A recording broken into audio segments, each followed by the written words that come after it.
नमस्कार, मैं हूं सत्यपाल और आप देख रहे हैं CWB हिंदी न्यूज।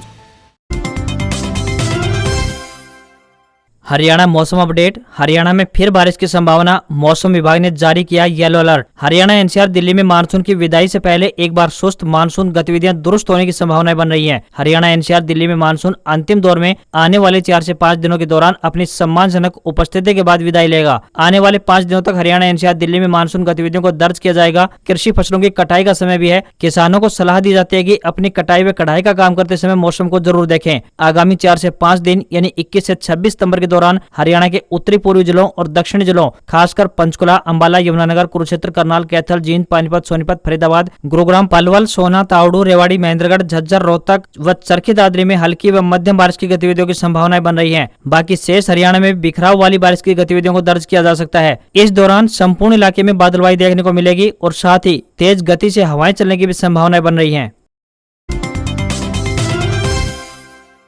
बाजरा किसानों के लिए खुशखबरी। MSP पर 1,60,000 मीट्रिक टन बाजरे की खरीद करेगी हरियाणा सरकार। हरियाणा के उप मुख्यमंत्री दुष्यंत चौटाला ने कहा है कि हरियाणा में खरीफ सीजन की फसलों की खरीद 1 अक्टूबर से आरंभ होगी। सार्वजनिक वितरण प्रणाली के तहत मिलने वाले बाजरा के लिए सरकार अब 1,60,000 मीट्रिक टन की न्यूनतम समर्थन मूल्य पर खरीद की जाएगी। बिजाई के रकबे को देखते हुए शेष उपज के लिए किसानों को भावांतर भरपाई योजना का लाभ दिया जाएगा। उन्होंने यह जानकारी मंगलवार को झज्जर जिला में संवाददाताओं से बातचीत के दौरान दी। वहीं आढ़ती एसोसिएशन के प्रतिनिधि मंडल ने अपनी मांगों से उप मुख्यमंत्री को अवगत करवाया। साथ ही उप मुख्यमंत्री ने प्रदेश के सभी जिलों के आढ़ती एसोसिएशन के संयुक्त प्रतिनिधि मंडल के साथ चंडीगढ़ में बैठक बुलाने का आश्वासन दिया।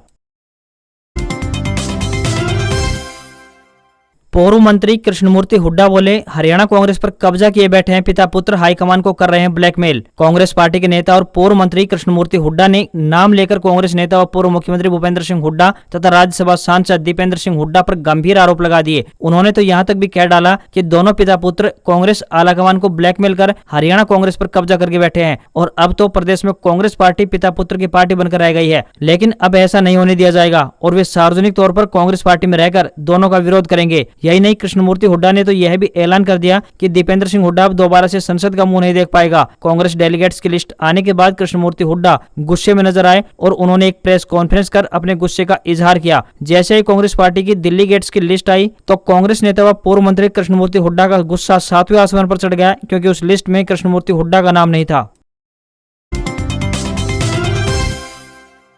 बागवानी और कृषि क्षेत्र में ऑस्ट्रेलिया के साथ अल्पकालीन डिप्लोमा पाठ्यक्रम शुरू करने की तैयारी में है हरियाणा सरकार। हरियाणा के कृषि एवं किसान कल्याण मंत्री JP दलाल ने कहा कि ऑस्ट्रेलिया सरकार के साथ बागवानी और कृषि क्षेत्र में अल्पकालीन डिप्लोमा पाठ्यक्रम शुरू करने की संभावनाएं तलाशी जा सकती हैं। दलाल ने यह बात चंडीगढ़ में ऑस्ट्रेलिया से आए अप्रवासी भारतीयों के प्रतिनिधि मंडल के सदस्यों से बातचीत के दौरान कही। हरियाणा में बागवानी और कृषि क्षेत्र में सहयोग की संभावनाओं को लेकर प्रतिनिधि मंडल विशेष रूप से मिलने आया था। कृषि मंत्री ने कहा कि ऑस्ट्रेलियाई सरकार और महाराणा प्रताप बागवानी विश्वविद्यालय करनाल के बीच एक समझौता ज्ञापन पर हस्ताक्षर करने की संभावनाएं तलाशी जानी चाहिए, ताकि राज्य के युवाओं को अल्पकालीन उन्मुख पाठ्यक्रम में प्रशिक्षण प्राप्त करने के उपरांत रोजगार का अवसर प्राप्त हो सके। प्रतिनिधि मंडल ने मंत्री को अवगत कराया कि हरियाणा में कृषि और बागवानी क्षेत्र में अपार संभावनाओं को देखते हुए ऑस्ट्रेलियाई विश्वविद्यालय कौशल पाठ्यक्रमों में सहयोग के इच्छुक है।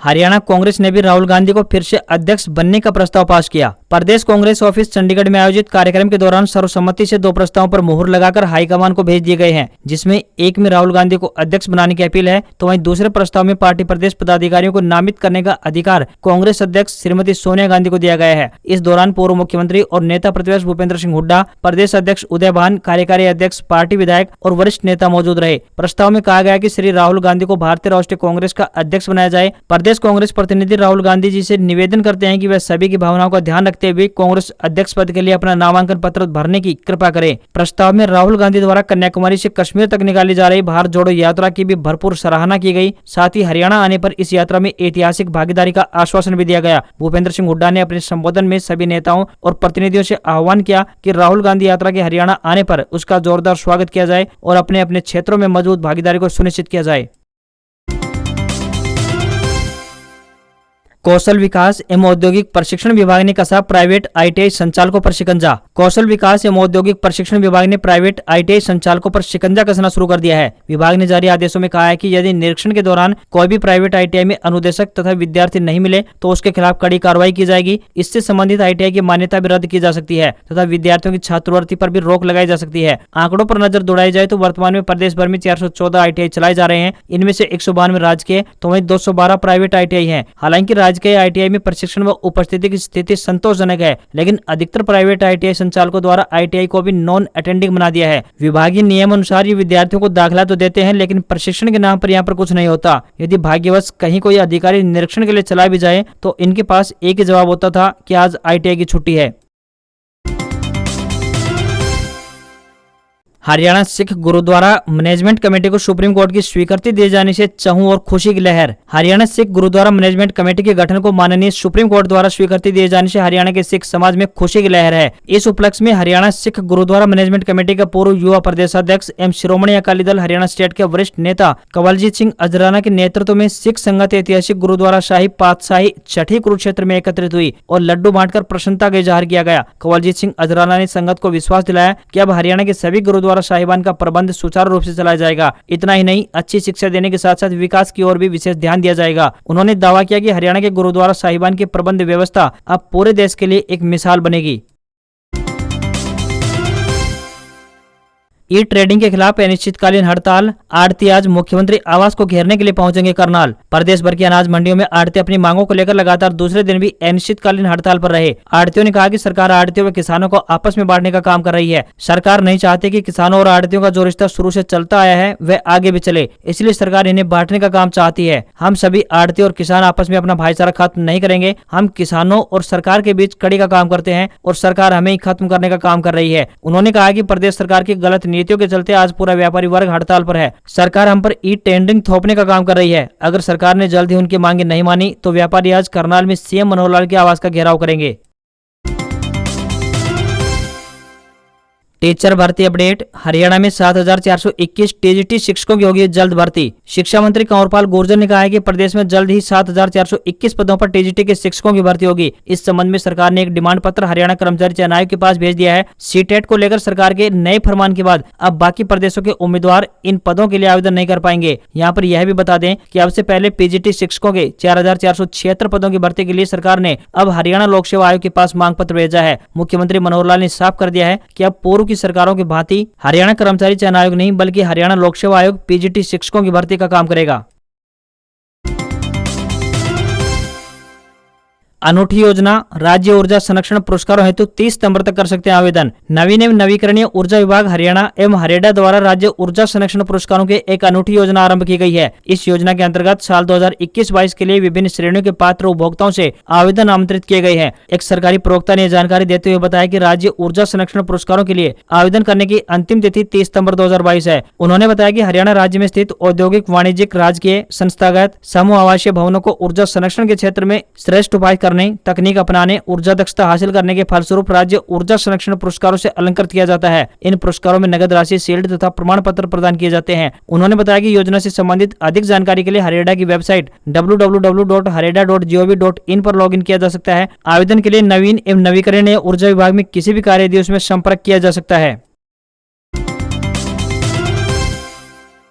महेंद्रगढ़ नगर पालिका उप प्रधान चुनाव की तीसरी तारीख तय। अब 22 सितंबर को होगा इलेक्शन। नगर पालिका उप प्रधान के चुनाव 22 सितंबर को नगर पालिका कार्यालय में होंगे। इससे पहले 2 बार उप प्रधान के चुनाव स्थगित हो चुके हैं। उप प्रधान के चुनाव को लेकर प्रशासन की ओर से तैयारियां शुरू कर दी गई हैं। प्रशासन की तरफ से शहर के सभी 15 नगर पार्षद व नपा चेयरमैन को उप प्रधान चुनने के लिए पत्र भेजे गए हैं। एसडीएम वकील अहमद को चुनाव अधिकारी नियुक्त किया गया है। इससे पहले 10 अगस्त व 7 सितंबर को प्रस्तावित नगर पालिका उप प्रधान के चुनाव की बैठक स्थगित हो चुकी है। 10 अगस्त को पहली बैठक में चुनाव अधिकारी एसडीएम वकील अहमद नहीं पहुंचे थे। वहीं 7 सितंबर को दूसरी बैठक में शहर के सभी पार्षद बैठक में उपस्थित नहीं हुए थे, जिसके चलते दोनों बैठक स्थगित हो चुकी हैं। यहां पर बता दें कि उप प्रधान को लेकर सर्वसम्मति से नहीं बनने पर ईवीएम मशीन से चुनाव कराए जाएंगे। उप प्रधान के लिए करीब 5 से 7 पार्षद अपनी दावेदारी जता रहे हैं। अब देखना होगा कि उप प्रधान का ताज किस पार्षद के सिर पर सजता है।